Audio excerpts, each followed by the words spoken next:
Nagkainitan sina Vice President Sara Duterte at Senator Risa Hontiveros sa pagdinig sa budget ng Office of the Vice President. Tinanong ni Hontiveros ang nilalaman ng children's book na sinulat ng bise at gagastusan ng 10 milyong piso para ipamahagi sa mga batang estudyante. Iminungkahi rin ni Hontiveros na ilaan na lang sa mga ahensya ng gobyerno ang pondo para sa mga programa ng OVP na meron din ng ibang mga ahensya.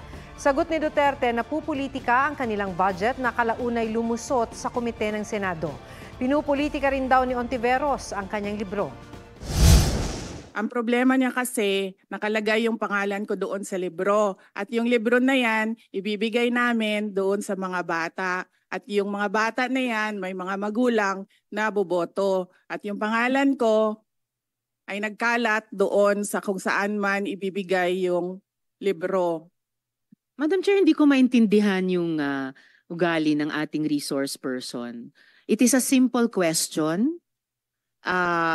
Paulit-ulit na this is politicizing.